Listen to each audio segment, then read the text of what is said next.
வணக்கம் விவஸ். இன்னைக்கு ஒரு சூப்பரான இடத்த பற்றி பார்க்க போகிறோம். சின்ன குழந்தைங்கள்லேருந்து பெரியவங்க வரைக்கும் எல்லாருக்குமே பிடிச்ச மாதிரியான ஒரு இடம் அப்படின்னே சொல்லலாம். இந்த இடத்த சுற்றுலா அப்படின்னாவே ஆன்மீகம், இயற்கை, அப்புறம் த்ரில்லிங்கான பயணங்கள், இது மூணுமே ஒரே இடத்துல இருக்க ஒரு அழகான இடத்த பற்றி தான் இன்றைக்கி நம்ம பார்க்க போகிறோம். அந்த இடம் வேறு எதுவும் இல்லைங்க, கர்நாடகா மாநிலத்தில் இருக்கிற முருதேஸ்வர் டெம்பிள். கர்நாடகாவில் உத்தர கன்னடா மாவட்டத்தில் தான் இந்த முருதேஸ்வர் கோயில் இருக்குது. அரபிக்கடல் ஓரத்தில் இருக்கிறது தான் இதோடைய தனி அழகு. எல்லா வயதினரையும் கவர்ற இந்த இடத்துக்கு நம்ம சென்னையிலேருந்து எப்படி போகிறது, அதே மாதிரி இந்த கோயிலுடைய வரலாறு என்ன அப்படின்ற தகவல்களை இப்போ பார்ப்போம். சென்னையிலேருந்து முருதேஸ்வருக்கு நேரடி பஸ் வசதியோ ரயில் வசதியோ கிடையாது. ஆனால் நீங்கள் ட்ரெயினில் போகிறதா இருந்தால் மங்களூர் போயிட்டு அங்கேருந்து பேசஞ்சர் ட்ரெயின்லையும் போகலாம், இல்லைனா பஸ்லையும் போகலாம். அப்படி இல்லைனா நீங்கள் பஸ்ஸில் போகிறதா இருந்தால் பெங்களூர் போயிட்டீங்கன்னா பெங்களூர்லேருந்து நேரடி பஸ்ஸும் இருக்குது முருதேஸ்வருக்கு. முருதேஸ்வருக்கு நீங்கள் மங்களூர்லேருந்து ட்ரெயினில் போகிறப்ப பல இயற்கை காட்சிகளை ரசிச்சுக்கிட்டே போகலாம். இந்த முருதேஸ்வரோடைய அழகை பற்றி சொல்லணும்னா, 3 பக்கமும் அரபிக்கடல் சூழ்ந்து நடுவில் இருக்க ஒரு அழகான இடம் தான் இந்த முருதேஸ்வர். இந்த கோயிலோட ராஜகோபுரம் பார்த்தீங்கன்னா 237 அடி உயரம் கொண்ட ஒரு பிரம்மாண்டமான ராஜகோபுரம். இந்த ராஜகோபுரம் 20 மாடி அடுக்குகள் கொண்டது. அதாவது இந்த ராஜகோபுரத்து மேலே நம்ம லிஃப்டில் போய் மேலே இருந்து இந்த இயற்கை ஃபுல்லாத்தையும் ரசிக்கலாம். அதாவது இங்கே பக்கத்தில் இருக்க சிவபெருமனுடைய சிலை பார்த்தீங்கன்னா உலகத்திலே 2வது பெரிய சிலை. அதாவது 123 அடி உயரம் கொண்ட சிவன் சிலை. இந்த சிவன் சிலையையும் நம்ம அந்த கோபுரம் உச்சிலேருந்து பார்க்குறப்ப உண்மையாகவே ரொம்ப பிரம்மாண்டமாக இருக்கும்.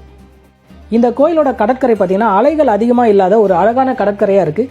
அது மட்டும் இல்லாமல் இந்த கடலில் நம்ம போட்டிங்கில் போய் இந்த கோயிலோடைய அழகை முழுசையும் நம்ம பார்க்க முடியும். இந்த கடலுக்குள்ளே நம்ம சிறிய படகு, அப்புறம் ஸ்பீட் போட்டிங், இந்த மாதிரி அட்வென்ச்சர் கேம்ஸ்லாம் கூட இங்கே நிறையவே இருக்குது. இந்த இடத்துக்கு நம்ம குடும்பத்தோடு போனோம்னா கோவில், அப்புறம் பீச், அப்புறம் அட்வென்ச்சர் கேம் அப்படின்னு சொல்லிட்டு இந்த சுற்றுலா நம்மளுக்கு ஒரு மறக்க முடியாத அனுபவத்தை தரும்.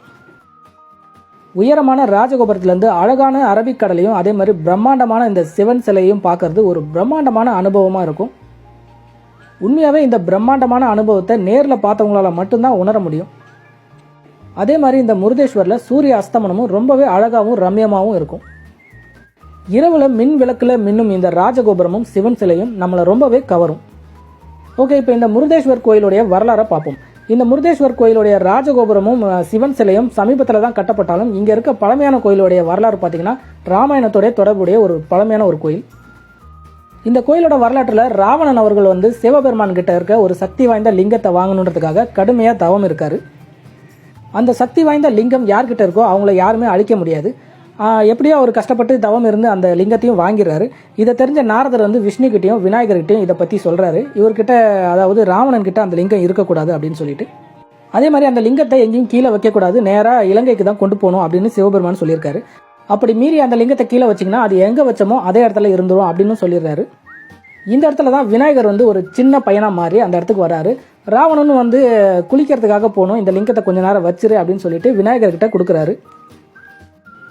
ஆனால் பார்த்தீங்கன்னா ராவணன் குளிச்சுட்டு வர்றதுக்குள்ளே இந்த லிங்கத்தை விநாயகர் கீழே வச்சிடுறாரு. அப்புறம் ராவணன் அவர் தலையில் கொட்டுறாரு. அந்த இடத்துல விநாயகர் அப்படியே சிலையாக மாறிடுறாரு. அதுக்கப்புறம் ராவணன் அந்த லிங்கத்தை எடுக்கிறதுக்காக முயற்சி பண்ணுறாரு. ஆனால் அதை எடுக்கவே முடியல. அப்புறம் அவர் என்ன பண்ணுறாருன்னா கோவத்தில் அந்த லிங்கத்தை உடைச்சிடுறாரு. அந்த லிங்கம் பார்த்தீங்கன்னா பல இடத்துல சிதறி விழுந்தது. அந்த இடத்துல ஒன்று தான் இந்த முருதேஸ்வர் அப்படின்ற ஒரு இடமும். லிங்கம் விழுந்த இன்னும் சில இடங்களும் கர்நாடகாவில் தான் இருக்குது. அங்கேயும் சிவன் கோயில் இருக்குது. இந்த கோயிலோட சிறப்பு பார்த்தீங்கன்னா இங்கே இருக்க சிவலிங்கத்தை நம்ம தொட்டு பூஜை செய்யலாம் அப்படின்றது இங்கே ஒரு தனி சிறப்பு. ஓகே ஃப்ரெண்ட்ஸ், இந்த வீடியோ உங்களுக்கு பிடிச்சிருக்குன்னு நினைக்கிறேன். உங்களுக்கு வாய்ப்பு கிடைச்சா இந்த கோயிலுக்கு ஒரு தடவை போயிட்டு வாங்க. தேங்க்ஸ் ஃபார் வாட்சிங்.